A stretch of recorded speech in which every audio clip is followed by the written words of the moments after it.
Emakhosini bogogo nabo omkhulu, right? So namhlanje ngizokhuluma nomuntu othi wegogo mina ngiphupha ngishayela imoto.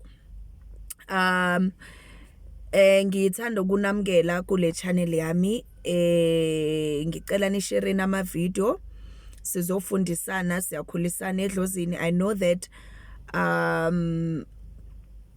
abantu ababenimimoya noma bebanabantu abadala, there were no videos for them, you know, there was no one to talk to. But manje kithina, it has been made easier or possible because of technology for us to learn certain things, you know, because uyakumelaphi kuyobuza imibuzo, guys, isikhathi somuntu imali. So that's why we created this channel and so forth. Guys, let's keep ngisigcokile nkosi yami ngiyasithanda ngendlela esimanga. Let's keep I was gifted by my dad not long ago. I think it's been 4 months now. Wangifonela wathi mntanami ngikuthengele iskipa esimhlophe wena nosisi wami. Sisi wakho please come collect them. Ngangiye esontweni ubaba akahamba amasonto wayecala ukuhamba isonto ngathuka. Apparently bamprofita bamtshela ukuthi athenge ikipa ezimhlophe baze bazosibusisa. So I was like, as opposed to me coming and fetching my skipper and my sister's shirts, rather ngizilandele than usisi wami azilandele noma size sobabili, because isipho esibaleke kangaka, it means a lot taking it directly from the person, you know. So ngiyasithanda, I cherish it. Unfortunately simhlophe siyohamba siphume ikhala. Benginale ngcondo ukuthi I don't want to wear iskipa lesi, kodwa ngicanga ukuthi ngifuna ukusigcoka saphila. Why isigcoko iwardrobe bese siphele, ngamane isigcoko yimina siphele. Ngisho ukuthi ubaba nkosi yami nami wangithengela, you know. I appreciate this is the best gift he has given me, right? Okay, nempilo ngiyaphila namhlanje kungasi inhlakanipho yami. If it wasn't for him, mhlambe ahlangane nomama, there wouldn't be me, there would be somebody else. So ngiya appreciate kakhulu futhi hayi kancane. So bantwana bethongo, ngikhuluma nomuntu lana othi wegogo, I dream myself ngishayela imoto. Ma driver ushayela imoto, it's a very good dream. But now ufanele ucheke ama surroundings wakho. Ushayela imoto, it's a good thing because that means that you are in control of your life. You are in control of your journey. You are in control of your destination.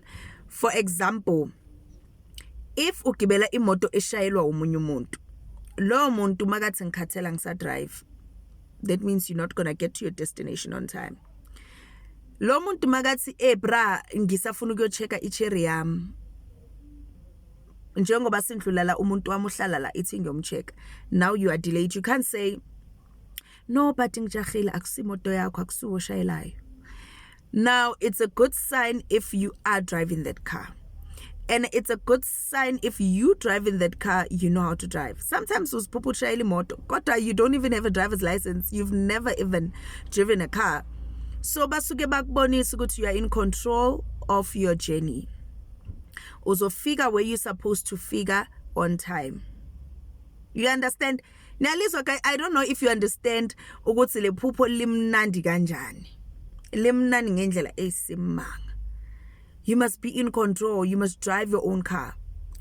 Now, you driving your own car, what you should check is, we are speeder, u driver slow, noma driver kahle, noma imoto imoshekile ikhala ama sound, you losing control, awuboni kuyanetha, kuyakhanya libalele ilanga, the road it's clear, ingcolile le moto iclean, le moto inuka kamnandi, le moto angithi abantu besilisa baye bathi imoto ifana nonkosikazi. Ay ngiyakutshela baze bayinikeza amagama wabo ngoba inkosikazi ifana nemoto. Guys, uyiphatha kahle, awuvela ungene emotweni uthi vrum vrum vrum ustart imoto, uyastart imoto uyilinde ifudumale, ioil ihambe. Hello, That's how you love your car. Because bonga ithanda uzovela start imoto kusasa izobe imoshekile ikhala kabi seyamosheka. Hey, say keep intuthu, you know. So imoto yakho, you must take care of it. So if we are speed or qesha uthole accident, you must check ukuthi hayi when ispeed uhamba ngaso uzoshayisa.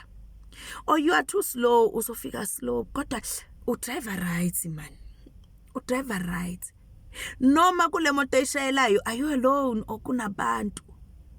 Kiye kuthiwe more driver, it takes longer to stop imoto loaded. Huh? Mhlambe imoto yakhe igcwele umthwalo unnecessary. Gcwele udodo ofanele ukhiphele ngaphandle nje ulahle ukuthi wena uhambe kahle ijourney yakho ibe safe. Do you understand?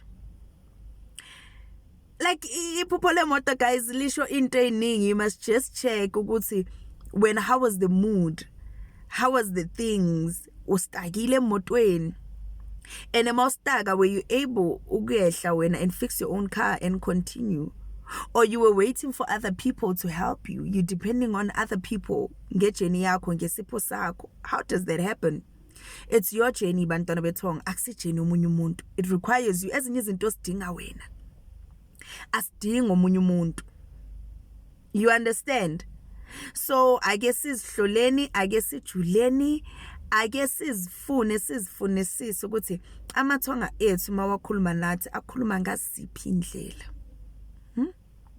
Uziphupha wena udriver iBM ngisho awuna nethesi. That's a good dream.